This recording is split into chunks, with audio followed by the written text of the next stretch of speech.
ꯑꯍꯥꯟꯕꯃꯛꯇꯗ ꯃꯌꯥꯝꯕꯨ ꯇꯔꯥꯝꯅ ꯑꯣꯛꯆꯔꯤ social media platform ꯑꯃ ꯑꯣꯏꯔꯤꯕ ꯐꯦꯁꯕꯨꯛꯇ ꯊꯥꯒꯠꯅꯔꯛꯄ ꯏ ꯄꯥꯎ ꯈꯔ ꯃꯌꯥꯝꯒꯤ ꯃꯐꯝꯗ ꯊꯝꯖꯔꯤ ngasi sina kaitel da tangkhul ama kukina kaplakpa nongmai maru anina thabakta panmadagi laikanakhre hairi Parure hainaba maitei ningol itobi asoi angam yaudana wangli da halakre wangli kaitel dagi KNAB amadi PDF na phadana pukre haina lawna rurabi maitei nupi itobi mapuroiba Joshua cutting of bondung kasung tekta kaidana wangli kaitel da yaurakle tangkhul nupa ama phadana pukre haina uhauba khunja singna hainari West Bengal ki Chief Minister Mamta Banerjee bumaithiba pikiba BJP leader Suvendu gi PA nongmaina kaptuna hatkhre hairi Kamjong amadi Ukhrul district ase Manipur state amadi Indian Union ge saru amana tabara haina kokomina hanglakle Arambai Tengol gi Facebook page ta Naga Ichil Inaw Singh aso apan yaubada igi mathau taba leirabadi Arambai Tengol na watana pigani haina thamlakle Board of Secondary Education Manipur Bosem lahouba class 10 ge examination ge result hayeng haidoklagani Namlee wangli sero tangkhul kulda Kuki terrorist singna landaduna yung kaya mai thakhre Myanmar da base tauba KNAB amasung PDF na satharakpa external aggression haina Phungyar Assembly constituency ge MLA laiseu kaisingna phongdorakle Indo Myanmar border ge Manipur rom thangba Kamjong district ta leiba Namlee village Wangli village amasung Zero kulda Kuki National Army Burma KNAB oigani singnaba kangbu amana ngasi ayu angan bada landaraktuna yung kaya marup mai thakhre thaudo aduda nupi ama panduna sokhi tangkhul nupa ama Kuki kangbu aduna pharaga pukre Namlee kaitel da pot yonbi maitei nupi amadi nanthorakle thaudo adu thokhraba tungda Phungyar Assembly constituency ge MLA laiseu kaisingna Imphal da paumishing da hai Myanmar da base tauba KNAB amasung PDF na tangkhul gi khul ahumda matam amata da landarakhibadu external aggression ni KNAB militant singna basingna Namlee wangli amasung serode attack sataduna yung kaya mai thakraba matungda kunja kaya mayum makai thadoktuna manak nakpo umangda sesenduna lotnaki handak marak naga amasung Kuki phurup ke marakta toina khut thongna rakraba matungda ngasi nongalamda ikhang khangaudana tangkhul gi khul ahumda attack satarakhibani Myanmar ga lonaba ngamkhaida leiba district asida ayaba yaudana sanglakpa mitop kaya marum leire haina local MLA na Chief Minister da ayiba serol thaduna wakatpa laikhrabani Kamjong district administration gi matung inna kumza 2024 ge May 3 fawbada Myanmar gi refugee listing amaga samanga rom hena Namlee wangli amasung zero ge tongan mafamda sangyafam lauduna leiri Lamphel leiba masagi official residence ta pangthokpa pawgi mifam amada Phungyar Assembly constituency ge MLA laiseu kaisingna hai Kamjong district ta thokiba thodo ase yumthaknaba leiba ke khulai paiba singna atopa maning makha tamba leiba amagi khunja singda satharkiba oibana taraina lawfam thokte isam samba kanglopki irang oina lawbagi mahutta external aggression ni haina lawfam thoi thodok thokpa manakta leiba Assam Rifles ki personnel singna attack satharliba miyoi sing ado mayok nananaba thorang amata lakhwatkidabagi matangdasu pendaba phongdokhi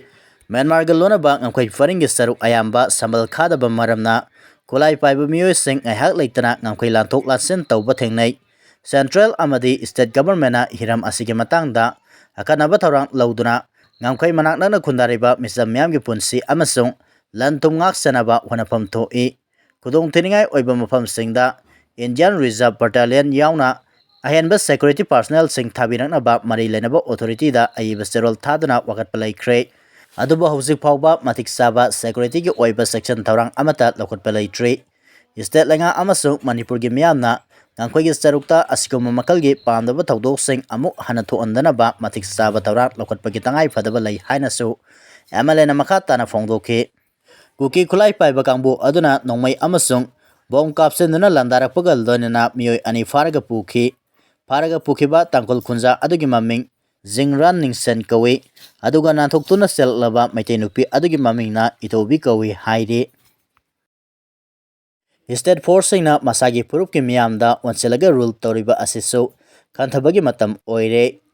Manipur da mihat mipun sataduna sarana batho ona baseliba India government ki tongan-tonganba policy-sing amasung proxy war khudakta lepkadabani haina lup mangana phongdokhre. Hiram asigi matangda amuko palpam amoba kohar amasung MSF ki thaupuba-sing yauna ngasi amukogi office-ta paugi mifam ama pangthokre.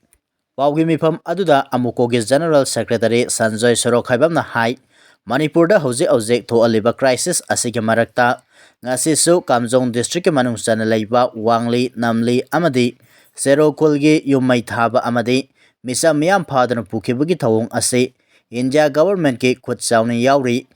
thawong ase lup mangana akan mawong de yaning de India government oheliba kangkhong saiba phibam asina mai masing tamba yahandre lalol itik lefale wakal puningi kudong sadaba kaya thuanduna Manipur bu pumat mutana bo honare Manipur bu maike khudingmakta kangkhong sahelaga suda lairiba Kuki militant sing sinaduna genocide tawna bo honabani state force singna masagi purup ki miyamda onchelaga rule tawriba asisu kanthabagi matam oire kanglup amasung lining ki khenaba thamdana miyamna punna Manipur kana bo honaminasi haike Assam police na mobile tracking sinaduna Manipur dagi matai manau nongmai hand grenade ki konana fare Assam police amasung Assam Rifles ki apunba combined force amana mobile tracking sinaduna Silchar gi Ramnagar maya da laiva Tarapura 6 block to laiva baragi yum amadagi Manipur dagi matai manau ama nongmai amasung explosive ka konana fare hairi Taudo asigi matangda Assam police ki additional SP crime Rajat Kumar na haikibada accused sing ado makoina pariba mobile phone sing ado ge location ado track torba matungda makoi ani ado ngarang numidang phagat pangamkhibani parba matai manau ado Chuchampur dagini mamingna Laisram Tiken Maitei amasung Monalisa Sanu kawi operation aduda security na mi ani adudagi Italy na saba 9mm pistol ama maru manga amasung hand grenade ama recover tawre local source amagi matung inadi Mei kong natapa mafamda miyoy ani aduna apapa makalgi khusu kulai amasung explosive ka konana leramkiba aduna mafam adugi miyamda hena nunangba phawalei paraba makoi ani adu tongan ba lona thingkraba laloba singa mari lainabra haibadu khangdoknaba makha taba investigation ki thabak sathari amaromda security force na Chuchampur district ta santi thamnaba lokalakpa khongthangi manung sanna haukiba me manga da Chuchampur district ki hanglai police station ki manung sanba Hanglep subdivision gi Ainu Zang village tagi Nansu group ama oriba UKNA gi lieutenant ama fare mamingna Simon Lang sahi kunithoi ni hairi parba miyoy asina haidoropagi matung inna ngarang S amasung ukhal lokhagi umangi jagada operation chatabada AK-47 gi rifle ama magazine ama Glock company gi .32 gi pistol ama 9mm gi magazine ama hand grenade ani IED ani smartphone ama wireless set ama tongan ba makalgi nongmai maru sing amasung gypsy ama recover tawre hairi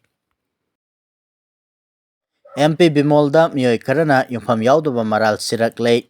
Mei anida ambana sinduna pangthokiba NRC gi sensitization program da Inner Manipur Parliamentary Constituency gi MLA Dr. Angomcha Bimolna ngangkiba wapamda miyoy karana yumpham yauduba maral kaya sirakle haina MPCC के general secretary सु ओरिबा spokesperson सेराम निकेना फोंदोखरे इम्फाल की कांग्रेस भवन द पांगथोकपा पावगी मिफम अमदा महाना हाई MP बिमोलना हाइखिबदि कुमजा 1951 द पांगथोकिबा NRC के डॉक्यूमेंट लेते हाइना डायरेक्टोरेट ऑफ सेंसस ऑपरेशन ना RTI अमगे पाखुमदा पिरकले हाइबने अतोपा RTI अमगे पाखुमदा रजिस्ट्रार जनरल ऑफ इंडिया ना ममांग सही के मे कुंट्रा द फोंदोरपगी मतुंग इन्ना Manipur da kumza 1951 da NRC tawkhide haibane RTI ge pakum haibasi langaki yamna maru oiba document amane kumza 1951 da Manipur ge oina NRC tawkhide haina mari lenaba authority na pakum piraklaga matau karamna songlai leitaba document ta yumpham oiraga NRC update tawgada ribano MP Bimolna kumza 1951 da Manipur gi oina NRC update tawki natraga tawkide haibagi wafam amata phongdokiba leite RTI ani gi pakhum de yumpham oiraga official data amata leite haikibani hairi